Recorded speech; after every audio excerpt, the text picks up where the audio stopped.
Bienvenue dans le podcast Se traiter en première classe, où chaque épisode est une invitation à explorer le voyage le plus significatif de ta vie, celui vers la version de toi-même qui te rend humble et fier. Je suis Émilie Antoine, psychologue, experte en gestion mentale et émotionnelle. Je suis également la fondatrice de mapsyenlignechaismoi.fr. Ici, nous croyons fermement que se traiter en première classe n'est pas un caprice, mais un acte d'amour et de considération envers soi-même et envers autrui. Dans ce podcast, je te donne des clés pour dépasser tes croyances limitantes, tes blocages, tes autosabotages et faire évoluer ton mindset et ta gestion émotionnelle sans souffrir et sans galérer. Ensemble, nous allons dénouer les nœuds qui t'empêchent d'être une femme plus confiante, plus sereine, plus épanouie. Avec ma méthode innovante, testée et approuvée, qui allie la profondeur de la psychologie, un coaching de déclic impactant, garantie sans blabla, new age sectaire ésotérique, je t'apprends et t'accompagne pour que tu puisses développer une relation saine et authentique avec toi-même et avec les autres. Se traiter en première classe commence maintenant. J'aime bien me demander qu'est-ce que je faisais et qui j'étais il y a 1 an, il y a 5 ans, ou voire même il y a 10 ans. C'est souvent des questions que je me pose quand je suis posée justement à observer l'océan, les oiseaux ou le ciel. C'est une source d'inspiration qui est intarissable. En janvier 2013, j'étais déprimée, en plein divorce et sur le point d'être sans un sou et à la rue. Quelques mois plus tard, j'ai essuyé un autre divorce. Oui, tu as bien compris, 2 divorces en 1 an. Qui plus est, mon directeur de thèse de doctorat de psychologie m'a lâché, si je puis dire, et aucune personne du laboratoire de recherche dont j'étais la doctorante depuis plusieurs années n'a accepté de prendre son relais. D'après en fait une responsable de l'école doctorale qui me soutenait, mes nouveaux choix religieux et vestimentaires ne leur convenaient pas. Donc c'était un choix religieux qui datait quand même de plusieurs années, mais le choix vestimentaire était assez récent. Et donc c'est là que c'est devenu visible et que ça a appuyé leur désapprobation. Du coup, je repartais à zéro à tout point de vue, en fait, professionnellement, sentimentalement, socialement et financièrement. Dieu merci, j'avais toujours la foi et c'était vraiment ce qui guidait mes pas, pour ne pas citer Ophélie. Dans les mêmes moments, j'étais touchée par des kystes aux ovaires et on m'avait fait comprendre que ça pourrait certainement remettre en question ma capacité à avoir des enfants. Alors autant dire que pour moi c'était pas une bonne nouvelle, donc voilà. Bref, et c'était une situation qui était précaire sur pas mal de points de vue, donc professionnel, social, amoureux, tout ça. Et je pense vraiment qu'on est toutes amenées à un moment de nos vies à avoir l'impression d'être perdues, d'avoir besoin de se poser. On n'en prend pas forcément conscience quand on est en plein dedans, mais on a ce besoin de se poser pour se dire « Ok ». Et en fait, à côté de tous les cacas qui tombent dessus, qu'est-ce que je fais en fait? Alors on n'est pas forcément encline sur le coup à se dire tiens, qu'est-ce que je fais pour m'en sortir, mais on est en mode ok, je fais quoi en fait? Et souvent on se pose la question, quel est le sens des épreuves qui m'atteignent? Et aussi on peut se poser la question de la santé mentale et de se dire mais en fait c'est là le moment où je vais me laisser couler, je vais perdre la boule, comment ça se passe quoi? Et surtout, on peut être amené à se poser la question du « quand est-ce que ça s'arrête ?» Bienvenue dans ce 25e épisode du podcast Se traiter en première classe.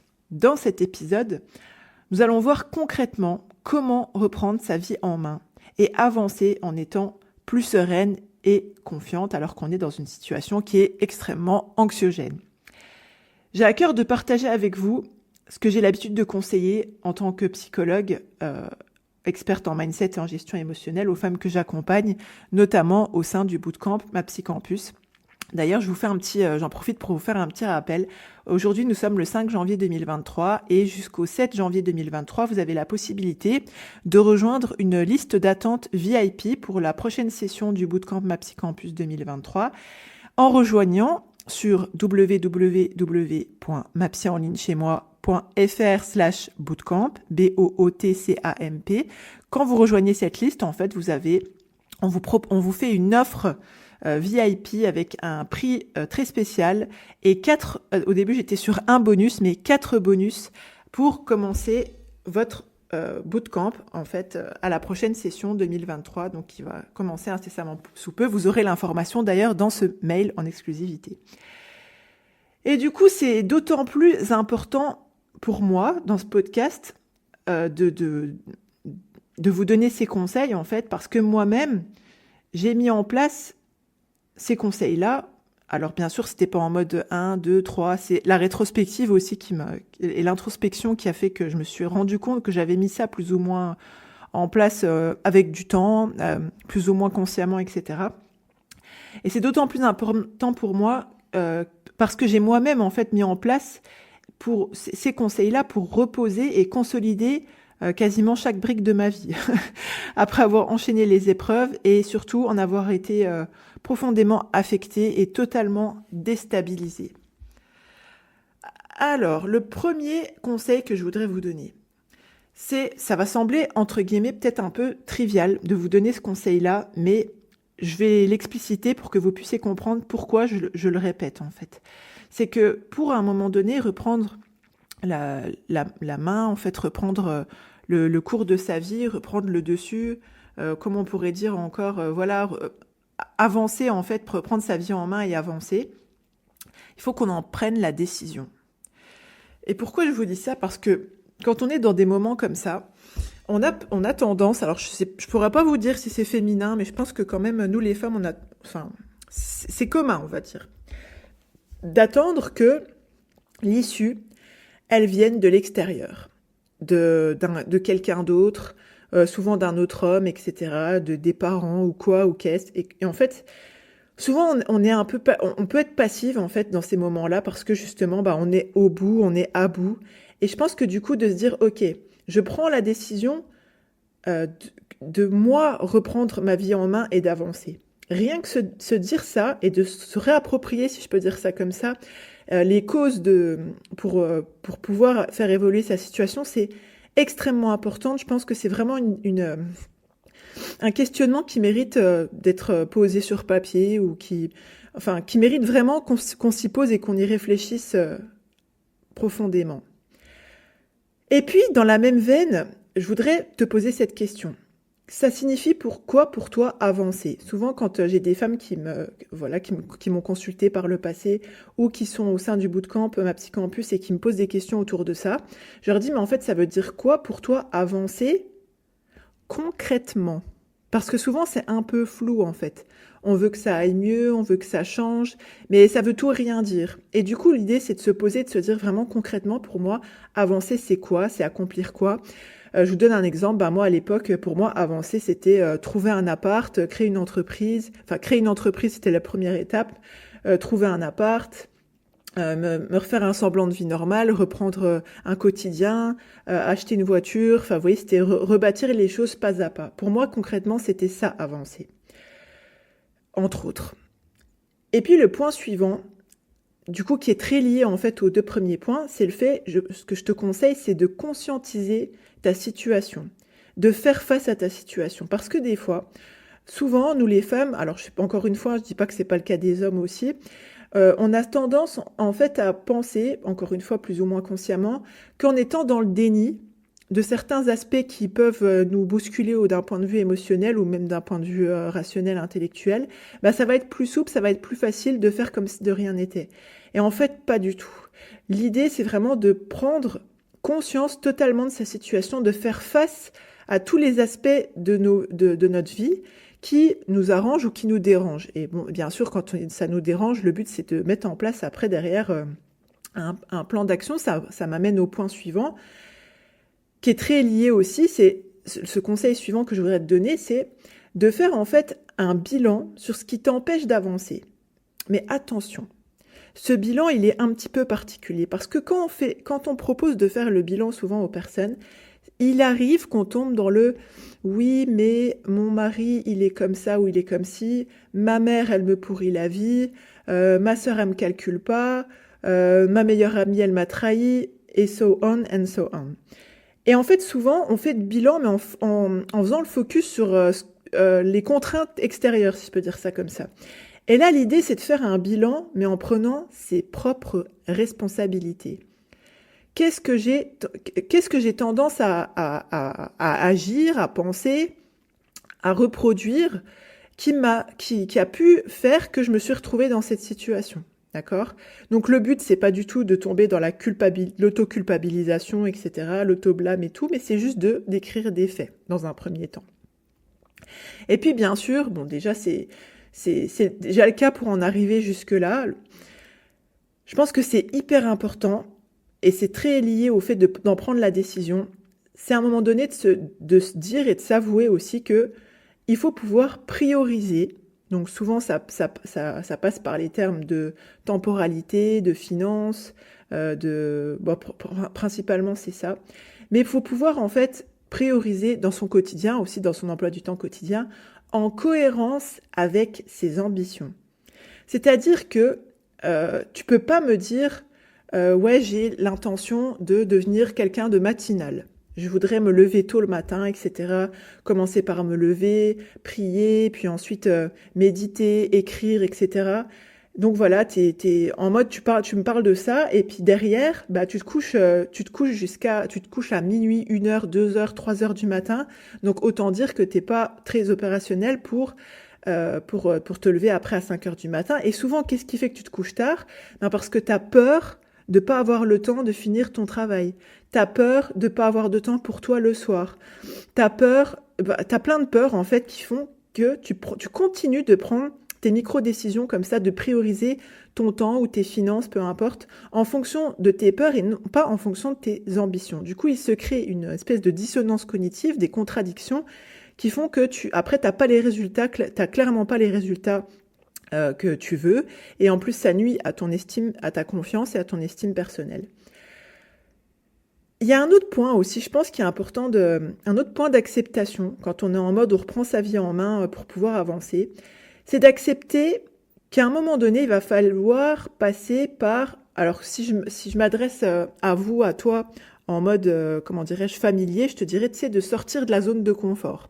Mais en vrai, la zone de confort, c'est Zombieland, hein, il y a rien de confortable dans cette zone de confort, ok ?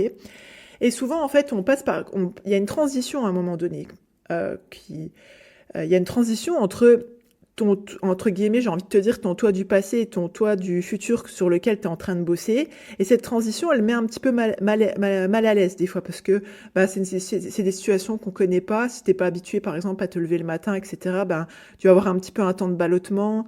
Tu as quand même tes peurs qui reviennent, etc. Tu essayes de les gérer. Bon, je te donne des petits exemples comme ça sur l'exemple que je t'avais donné précédemment, mais c'est vraiment ça. C'est que quand on est en transition, on ressent un petit peu de malaise. C'est bien différent du dépit, de l'état de décrépitude et de dépit par lequel on passe quand on est pas bien, hein, déprimé ou en dépression, etc. Mais c'est différent de ça parce que c'est une période de transition où tu sais que tu es en train d'arriver pas à pas sur quelque chose qui va sur le fait de te traiter en première classe, en fait, tout simplement. Je pense aussi que c'est utile de se poser la question. Ça, c'est un truc que j'aime bien faire avant de dormir. Ça va sembler complètement bizarre, mais ça m'empêche pas de dormir parce que je trouve que c'est agréable, en fait, de se projeter comme ça. En fait, c'est de se poser la question, qui est-ce que je souhaite être ? Alors, ça peut être aussi, c'est quoi ma journée idéale ? Qu'est-ce que j'ai envie de changer la semaine prochaine, le mois prochain, etc. Qu'est-ce que je souhaite être ? Et du coup, admettons, je sais pas, tu veux devenir, je te dis n'importe quoi, prof d'anglais, c'est important pour toi. Quelles sont les actions que tu peux mettre en place pour devenir justement cette prof d'anglais ? De manière générale, qu'est-ce que tu dois mettre en place en termes d'action pour devenir cette personne ? Si tu veux devenir, par exemple, une personne généreuse, bon, je te dis n'importe quoi, mais en termes d'action, ça va être peut-être de donner 1 euro, 5 euros tous les jours à une œuvre, caritative, ou de donner par mois en fait une somme comme ça. C'est poser une action qui va être en cohérence avec la personne que tu veux devenir, la qualité que tu veux développer, la compétence que tu veux développer. L'idée ici, en fait, l'erreur souvent que je constate à ce stade-là, c'est qu'on se met en mode combat, je vais tout déchirer, je vais leur fermer leur clapet, je vais leur prouver que je sais me relever, etc. Franchement, je trouve que c'est un état de, comment dirais-je, un peu de guerre en fait qui ne met pas dans des bonnes dispositions d'un point de vue biochimique déjà. Et dans le mental, je pense que ça peut être usant et ça peut être fatigant. Le positionnement que je conseille souvent, c'est de se dire, ok, en fait là, je suis dans une perspective où j'ai une plante, entre guillemets, bon, tu es la plante, d'accord? Comment je vais nourrir cette plante en fait?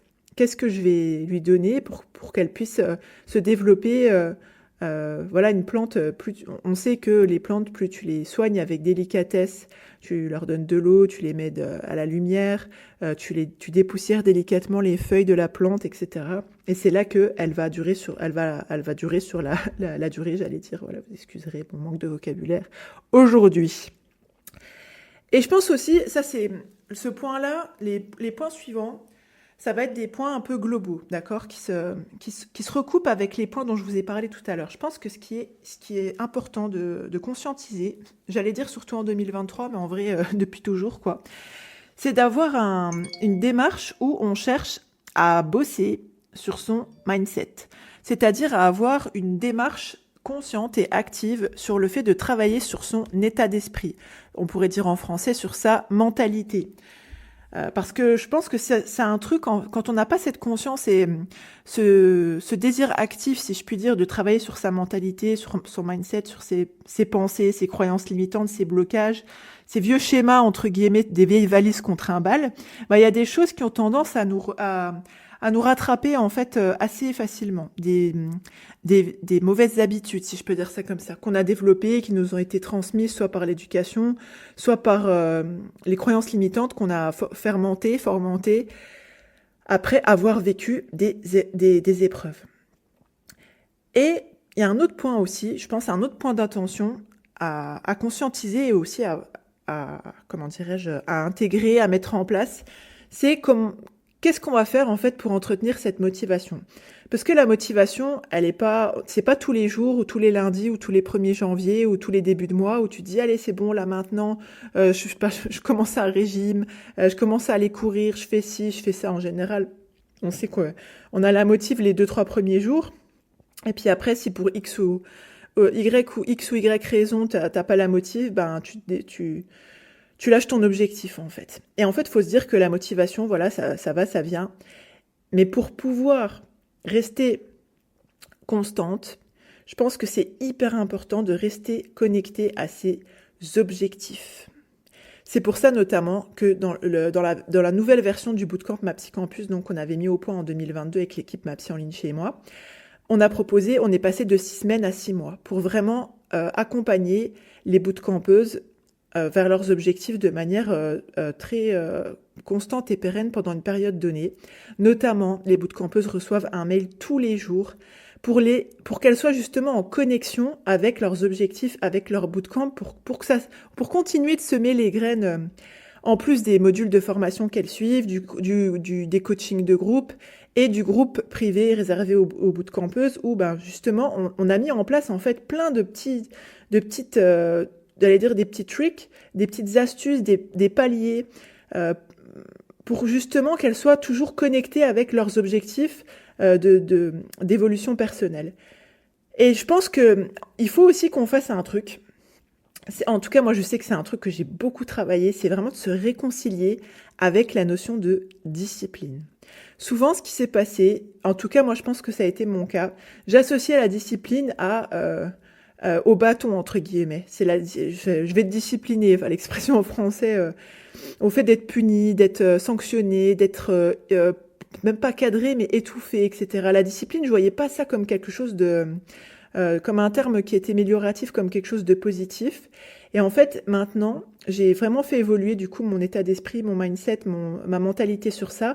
Je vois vraiment la discipline comme un ensemble de rituels, quand je dis rituels, c'est-à-dire d'habitudes en fait finalement quotidiennes, etc., qui sont mis au point en lien avec mes objectifs et qui servent aussi mes besoins, en fait, qui sont là pas pour m'étouffer ou me restreindre, etc., mais qui sont là justement non, pour me donner plus de liberté, d'épanouissement, de sérénité, de confiance dans mon quotidien.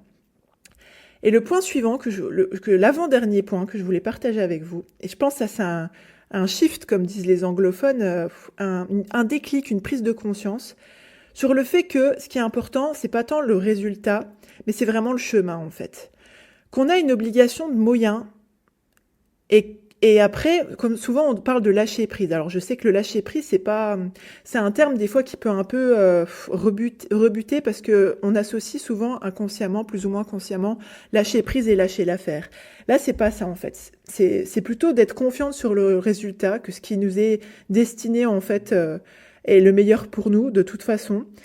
Mais vraiment d'être en mode, ok, je suis pas en mode, oui, je vais faire tout ça parce que je veux me marier, je focus sur, et si je me remarie, bah c'est bien. Si je me remarie pas, c'est que j'ai échoué tout ce que j'ai mis en place. Non, en fait, c'est vraiment de se dire, de faire le focus sur le fait d'être en train d'évoluer. Et d'en avoir de la fierté, en fait, après. De se dire, voilà, ce que j'ai mis en place ces derniers mois, de faire le focus là-dessus. Bah, c'est ça qui compte, en fait. Tous ces petits détails du quotidien que j'ai réussi à changer en adéquation avec moi, mes valeurs, mes principes, mes besoins, etc. Et de placer sa satisfaction personnelle, notamment, surtout sur ça, en fait. Sur la satisfaction qui vient de l'intérieur et pas de l'extérieur, encore pire, où là, on cherche carrément la validation d'autrui. Là, c'est vraiment ça peut être une grosse source de frustration. Et le dernier point, sans surprise, vous allez voir, c'est vraiment de se traiter en première classe. L'idée, c'est pas d'être dans la complaisance, pas du tout.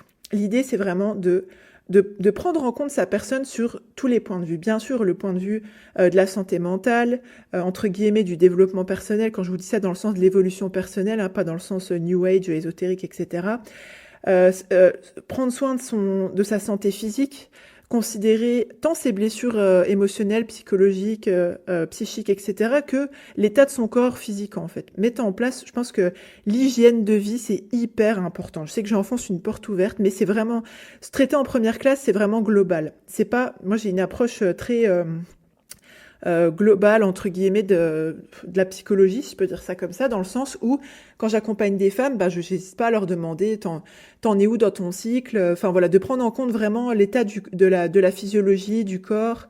J'hésite pas à renvoyer vers des collègues chiropracticiennes, ostéopathes, médecins, gynécologues, etc. Parce que je pense que c'est hyper important d'avoir une vision globale. Là, se traiter en première classe, c'est pas juste se faire masser, se poser avec un cacao en bord de plage ou que sais-je, où c'est vraiment voilà avoir cette conscience que il y a la santé physique, il y a la santé mentale, il y a la santé émotionnelle, la santé relationnelle, si je peux dire ça comme ça, et vraiment de développer une conscience globale sur tous les aspects de notre vie qui contribuent du coup à nous traiter en première classe. Si tu es prêt à donner un tournant à ta vie et à embrasser pleinement l'idée de te traiter en première classe, je t'invite à rejoindre ma Psycampus. C'est le pas décisif vers une version de toi-même plus sereine, plus confiante, plus épanouie. Sur ma Psycampus, tu commenceras par découvrir les fondations de la maîtrise mentale et de la gestion émotionnelle, posant ainsi les bases saines de ton évolution. Ensuite, tu embarqueras sur un voyage transformateur qui te révélera comment accueillir ton unicité et cultiver une paix intérieure face aux défis de la vie.